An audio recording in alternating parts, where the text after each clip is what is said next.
ለሁላችሁም መሰረታዊ ቃል ስለሆነ እንድትሰሙና እንድትከታተሉ እስከ መልእክቴ ፍጻሜ ድረስ ከኔ ጋር አብራችሁ ልትቆዩ ከወዲሁ አሳስባችኋለሁ።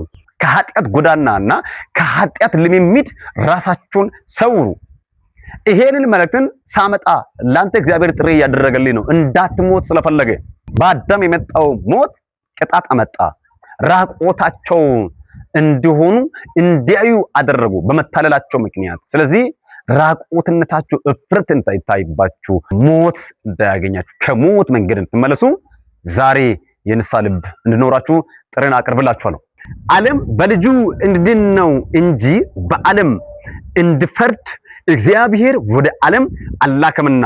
ቁጥር 18 በእርሱ የሚያምን አይፈረድበትም። በማን? በኢየሱስ ክርስቶስ የሚያምን። በማያምን ግን በአንዱ በእግዚአብሔር ልጅ ስላላመነ አሁን ተፈርዶበታል።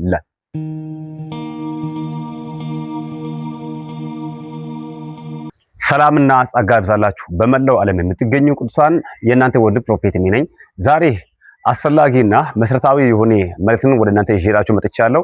ይህንን መልእክትን በመላው ዓለም ሆናችሁ የምትመለከቱት በኢትዮጵያና ከኢትዮጵያ ውጪ የምትገኙ ለሁላችሁም መሰረታዊ ቃል ስለሆነ እንድትሰሙና እንድትከታተሉ እስከ መልእክቴ ፍጻሜ ድረስ ከኔ ጋር አብራችሁ ልትቆዩ ከወዲሁ አሳስባችኋለሁ። ዛሬ ይዤላችሁ የመጣሁት ጉዳይ እንዳትሞቱ ተጠንቀቁ የሚል መልእክት ነው። በጣም ጥብቅና አስቸኳይ መልእክትም ስለሆነ ዘመኑ እየሄደ ያለበት አከሆኑ ጥሩ ስላይደለ ሁላችሁም እንድትዘጋጁና ጆሮአችሁን ሰጥታችሁ እንድትዳመጡት ይሁን። አስቸጋሪ ዘመን ላይ መተናል። ብዙ ሰዎች እንደፈለጉ በሚሆኑበት ጊዜ፣ ብዙ ሰዎች እንዳሻቸው በሚጓዙበት በዚህ ዘመን ከእግዚአብሔር ጋር አካሄዳችሁን እንድታስተካከሉ ጥሪን ላቀርብላችሁ ነው የመጣሁት። ብዙ ሰዎች በህይወታችሁ ላይ ለሚደርስባችሁ ጉዳይ ዋስትና መውሰድ አትፈልጉም። ማሳበብ ብቻ በበዛበት ዘመን ላይ ነን ያለነው። ስለዚህ ማሳበብ ሳይሆን ለሚከናወነው ለእያንዳንዱ ጉዳይ ኃላፊነትን መውሰድ መቻል አለባችሁ።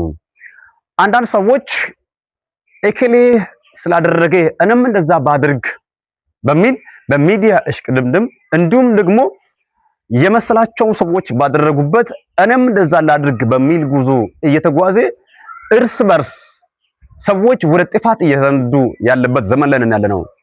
እንድትመለሱና ከፈጣሪያችሁ ጋር ያለው ግንኙነትን እንድታጠናከሩ፣ እንዳትሞቱና እንዳትጠፋፉ እንድትመለሱ ጥሪ ላቀርብላችሁ ነው የመጣሁት።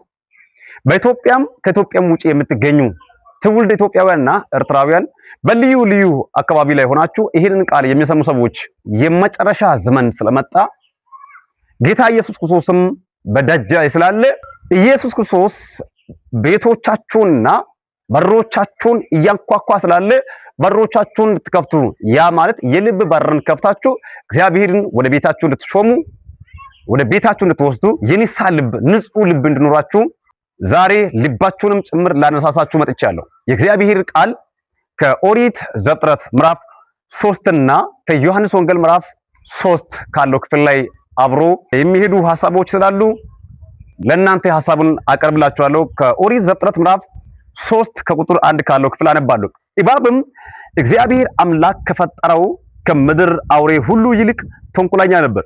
ሴቲቱም በውኑ እግዚአብሔር ከገነት ዛፍ ሁሉ እንዳትበሉ አዟልን አላት።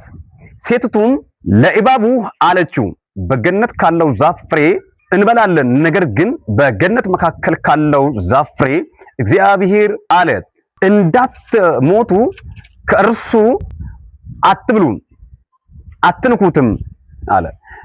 እባብም ለሴቲቱ አላት፣ ሞትን አትሞቱም፣ ከእርሷ በበላችሁ ቀን ዓይናችሁ እንድከፈቱ እንደ እግዚአብሔር መልካምንና ክፉን የምታውቁ እንድትሆኑ እግዚአብሔር ስለሚያውቅ ነው እንጂ አለ።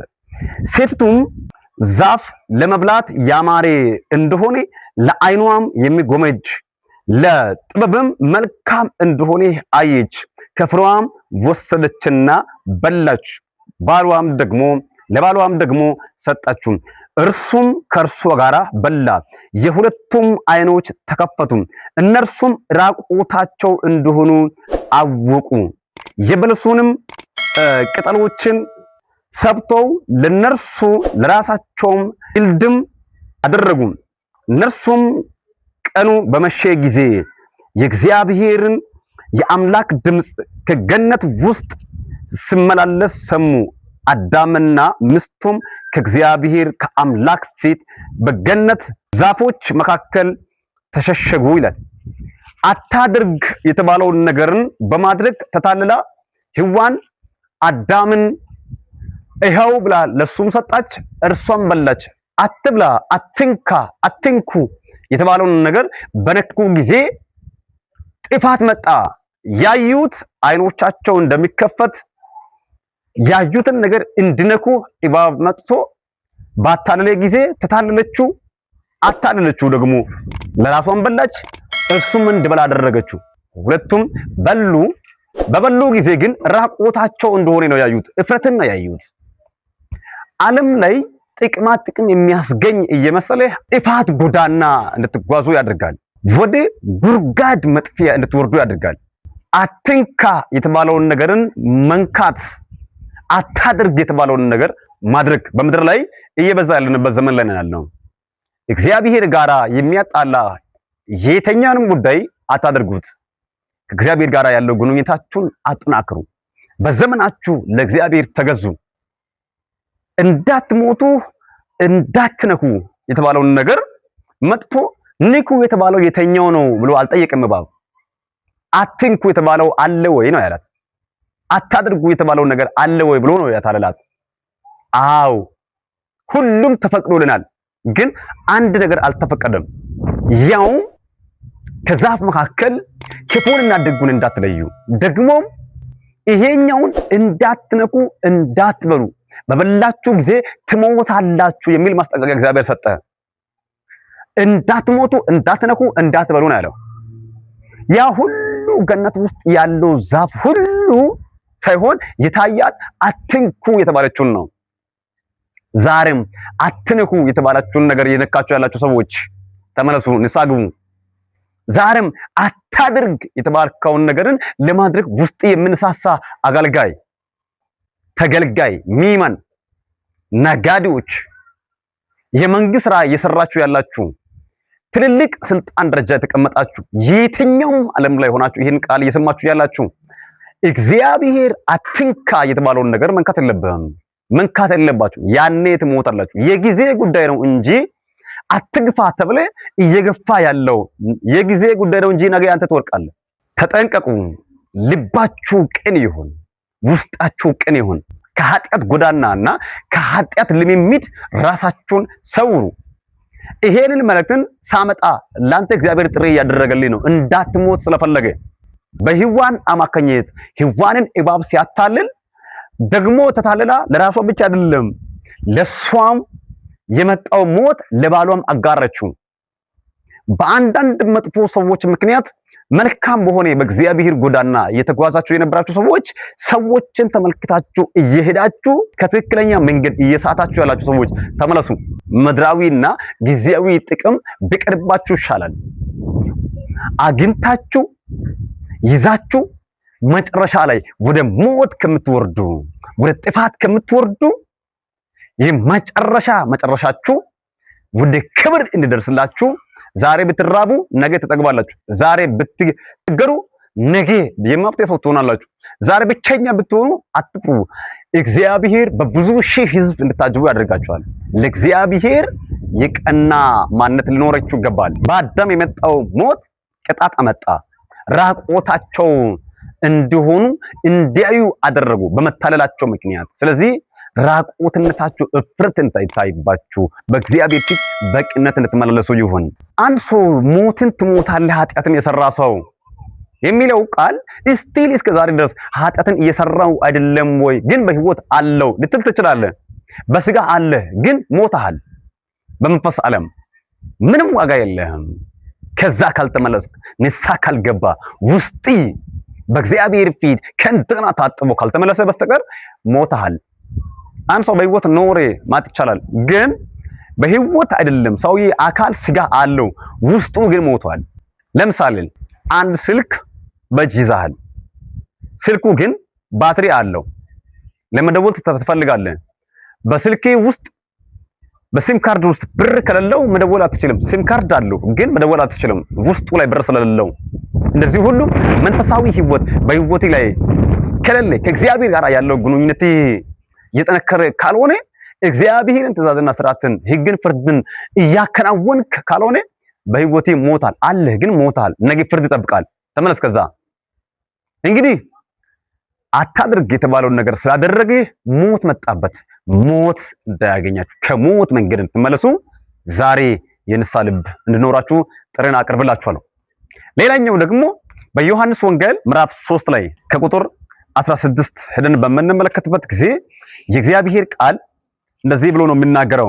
በእርሱ የሚያምን ሁሉ የዘላለም ህይወት እንዲኖረው እንጂ እንዳይጠፋ እግዚአብሔር አንድያን ልጅ እስኪሰጥ ድረስ ዓለሙን እንዲሁ ወዷልና። ቁጥር 17 ላይ ዓለም በልጁ እንዲድን ነው እንጂ በዓለም እንዲፈርድ እግዚአብሔር ወደ ዓለም አላከምና። ቁጥር 18 በእርሱ የሚያምን አይፈረድበትም። በማን? በኢየሱስ ክርስቶስ የሚያምን። በማያምን ግን በአንዱ በእግዚአብሔር ልጅ ስላላመነ አሁን ተፈርዶበታል። በእግዚአብሔር ልጅ በኢየሱስ ክርስቶስ በማመን ቅድም ከመጣው ከዘላለማዊ ሞት ከመንፈሳዊ ሞት እግዚአብሔር ከሌለው ሞት ጎዳና እግዚአብሔር ይታደጋቸዋል። በኢየሱስ ክርስቶስ ማመን አለባችሁ። በክርስቶስ ኢየሱስ ለሚያምን ሰው የዘላለም ህይወት አለ። እግዚአብሔር እንግዲህ የሰው ልጆች ኃጢአትን በመስራት ምክንያት ሙት የሆነ ምዕራፍ እየሄዱ የነበሩትን ከዛ መንገድ ለማውጣት ከዛ መንገድ ለመታደግ አንድያ ልጅን ኢየሱስ ክርስቶስን ወደ ዓለም ልኮታል። በአዳም ምክንያት ሞት መጣ። አዳም ሔዋን የተናገረችውን ሰምቶ ሲታለል ሲበላ ሞት ወደ ዓለም መጥቶ ነበር። ያንን ሞትን ለመሻር ደግሞ ኢየሱስ ክርስቶስ በስጋ ወደዚህ ዓለም መጣ።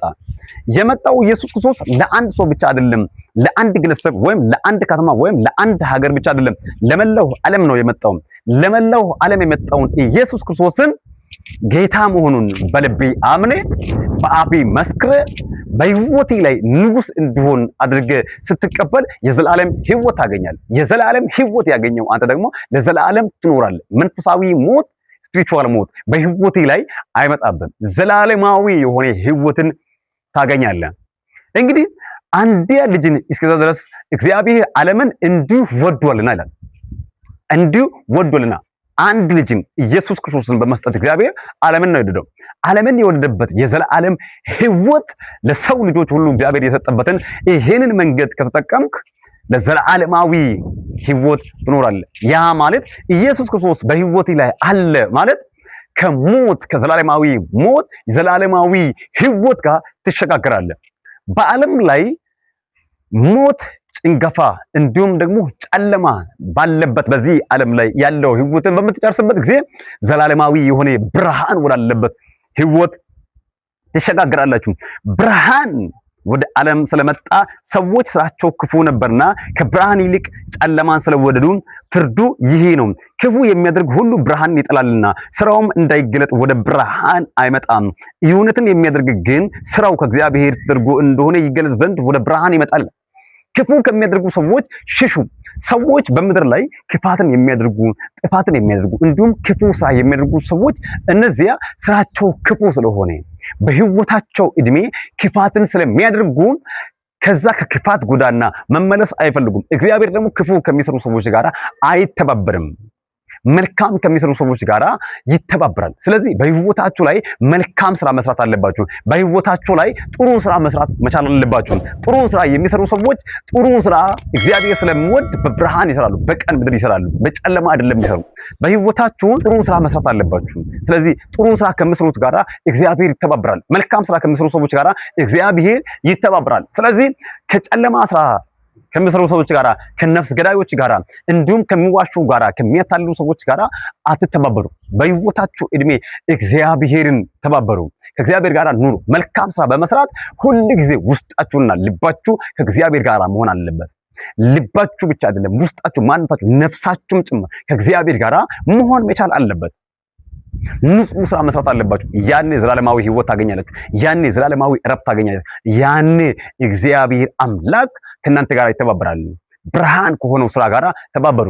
ብርሃን ማለት መልካም ስራ መስራት ነው። ጥሩ ስራ መስራት ነው። የወደቀውን ማንሳት፣ የተቸገረውን መርዳት፣ የተራበውን ማብላት፣ የተጠማውን ማጠጣትና የተራቆተውን ማልበስ፣ እንደዚህ ያሉ መልካም ስራዎችን በመስራት ቅን በሆነ መንገድ በመጓዝ እግዚአብሔርን ደስ የሚያሳይ ስራ እየሰራችሁ የዘላለምን ሕይወትና እረፍት እንድታገኙት ይሁን። ከኃጢአት ጎዳና ሽሹ፣ ንስሐ ግቡ። ሁል ጊዜ ከኢየሱስ ክርስቶስ ጋር ተባበሩ። እግዚአብሔር የዘላለምን ሕይወትን ይሰጣችኋል። ዘላለማዊ ብርሃን ላይ ትመላለሳላችሁ። እግዚአብሔር ከእናንተ ጋር ነው። ተባረኩ። ከሞት ጎዳና ውጡ። ከእግዚአብሔር ጋር ተባበሩ። እግዚአብሔር መልካምን በመስራት እናንተንና ሕይወታችሁን ወደ ብርሃን ይመራችኋል። እግዚአብሔር አምላክ ይባርካችሁ። መጨረሻችሁ ያማረ ይሁን። እጅግ በጣም ወዳችኋለሁ። የእናንተ ወንድም ፕሮፌት ነኝ ከክራይስት ሮክ ዩኒቲ ኢንተርናሽናል ቤተክርስቲያን። ሰላማችሁ በያላችሁበት ይብዛ። በሌላ መልእክት እስከምንገናኝ መልእክት ለብዙ ሰዎች እንድስላቸው ሼር በማድረግ እንድታደርሱት ይሁን። ተባርካችኋል። የዩቲዩብ ቻናላችንን ሰብስክራይብ ያላደረጋችሁ ሰዎች ሰብስክራይብ አድርጋችሁ የደወለ ምልክት ጭናችሁ ከኛ ጋር ቤተሰብ ሁኑ። በሌላ መልእክት እንገናኛለን። በያላችሁበት ዓለም ዳርቻ ሁሉ መልካም ቆይታ ይሁንላችሁ። ሻሎም